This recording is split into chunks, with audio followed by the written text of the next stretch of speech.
আমার সাথে আহা থামো আমার না। টাকা দাও। কি করছো তোমরা? আমি আমার টাকা চাই। হে মরিয়ম মুকদ্দেস, তোমাকে সাক্ষী রেখে বলছি আমি তোমাকে টাকা ফেরত দিয়েছি। আমি ওকে টাকা দিয়েছি, কিন্তু ও আমার টাকা ফেরত দিচ্ছে না। খোদার কসম আমি তোমাকে টাকা দিয়েছি। হে ঈসা ইবনে মরিয়ম, কি শুনছি? এরা কোনরূপ ভয় ডর ছাড়াই তোমার নাম মুখে আনছে। সম্ভবত এরা সবাই খ্রিস্টান। এদিকে সিপাহীদের দেখা যাচ্ছে না বলে হয়তো এরা সাহস করে তোমার নাম মুখে আনছে। হে খোদা, তোমার কাছে পানাহ চাইছি। আমরা তো তোমার খোদার কোনো কুদরত দেখিনি। তোমরা ঈসা মসীহের দিনের পথে এসো, তবেই দেখতে পাবে আমাদের খোদার কুদরত। বেহেশত ও জাহান্নাম বলে কিছু নেই।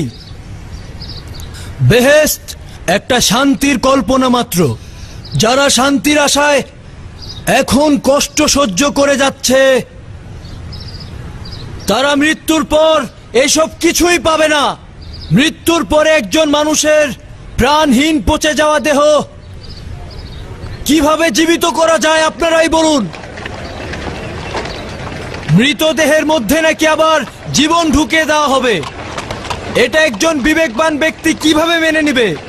তোমাদের মধ্যে কি এমন কেউ আছে যে উপযুক্ত প্রমাণ দ্বারা আমার যুক্তি খণ্ডন করবে? কেউ থেকে থাকলে তাকে স্বাগতম জানাচ্ছি। আমি বিতর্কের জন্য প্রস্তুত রয়েছি। আমার খোদাগণ এবং তোমাদের খোদার কসম, কিয়ামত ও পরকাল বলতে কিছুই নেই। মৃত্যুর পর কেউ জীবিত আজব হবে না। ব্যাপার, তুমি এমন কিছু নিয়ে কসম খাচ্ছ যা তুমি নিজেই জানো না। কি বলতে চাও? আচ্ছা, তুমি কি কসম কেটে বলতে পারো যে দরিয়ার মধ্যে দরিয়ার পরি থাকাটা একেবারেই অসম্ভব? এখন পর্যন্ত এর কোনো অস্তিত্ব খুঁজে পাওয়া যায়নি। দরিয়ার পরি একটা কল্পনা মাত্র। কথার জবাব দাও। তুমি প্রমাণ করতে পারবে যে দরিয়ার পরীর কোনো অস্তিত্ব নেই?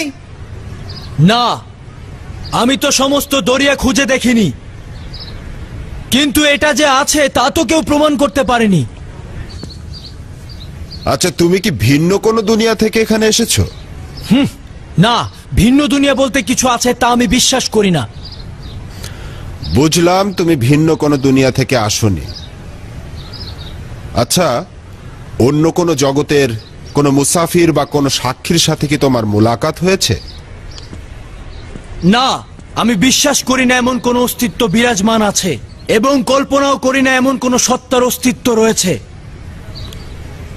তোমার কসম কাটা দেখে মনে হচ্ছে তুমি একবার মৃত্যুর স্বাদ নিজে গ্রহণ করে আবার ফিরে এসেছো, এবং নিশ্চিত জেনে এসেছো যে মৃত্যুর পরে কিছু নেই।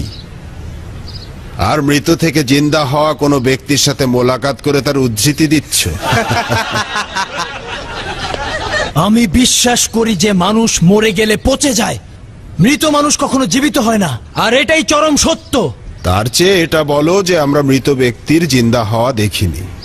আর এটা মিথ্যা যে অগণিত আম্বিয়া তাদের ঐশী ক্ষমতার বলে অসংখ্য মানুষকে জিন্দা করে তুলেছেন। আমি নিজের চোখে যা দেখিনি তা কখনোই বিশ্বাস করব না। তুমি ভাবছো খোদা তাআলা তার অস্তিত্ব প্রমাণের জন্য সকল মৃত মানুষকে জিন্দা করে তুলবেন, যাতে সকলে কেয়ামতে। এখানকার অবস্থা দেখে মনে হচ্ছে তো এটা কয়েকশো বছর পূর্বের। এক রাতে এমন হওয়া সম্ভব নয়। এইটাই কি ফিলাডেলফিয়া শহরের প্রবেশ দরজা? এই শহরটার নাম কি? আপাতমস্তক দেখে মনে হচ্ছে তো এই শহরে নতুন এসেছো। এটা ফিলাডেলফিয়া। খোদা তাআলার একটি মজেজাই সকল যুগের সকল মানুষের কাছে তার অস্তিত্ব প্রমাণের জন্য যথেষ্ট। আর যদি বিশ্বাস করতে নাই চাও, তাহলে নিজের চোখে দেখলেও বিশ্বাস করবে না। ঠিক যেমন ঈসা মসীহ অসংখ্য মানুষকে জিন্দা করার পরেও তাকে জাদুকর বলা হয়েছে। আমি অতটা গাধা নই যে যা নিজের চোখে দেখিনি তা বিশ্বাস করব। তাহলে নিজের বিবেককেও বিশ্বাস করো না, কারণ ওটাও তো চোখে দেখা যায় না। ফাদার ফিলিপস সঠিক জবাব দিয়েছে। সে নিজেও ইতস্তত বোধ করছে যে কোনটা সঠিক। দেখলেই তো সে নিজেই জবাব দিতে পারল না। এখানে কি করছো?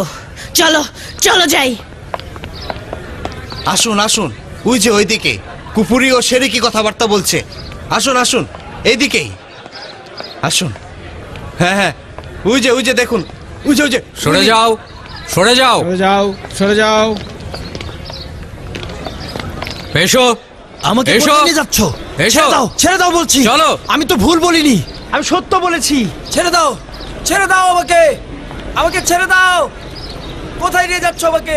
আমি তো ভুল কিছু বলিনি। আপনার মতো ন্যায় বিচারক নিশ্চয়ই চাইবেন না যে আমি আমার সন্তান ও স্ত্রী নিয়ে ক্ষতির সম্মুখে পড়ি। না না, তা কেন চাইবো? আমি ওদের গলা দিয়ে তোমার পাওনা করি সব টেনে বের করব। দরুদ আপনার উপর। আগামীকালই ওকে আদালতে হাজির করব। চিন্তা মহামান্য করো না। কাজী, ঠিক আছে? দেখুন,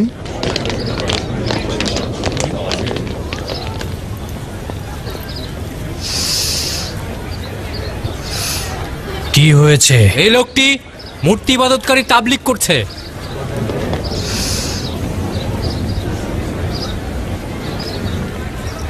ওর বিচার হবে সবার সামনে। ওদেরকে ভিতরে আসতে দাও। চলো।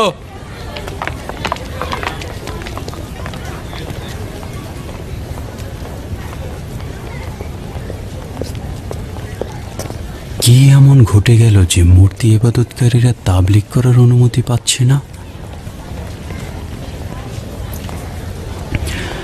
আচ্ছা, আমি স্বপ্ন দেখছি না তো? জানি না ঘুমিয়ে আছি নাকি জেগে আছি। তার চেয়ে বরং এখান থেকে চলে যাওয়াটাই মনে হয় উত্তম হবে।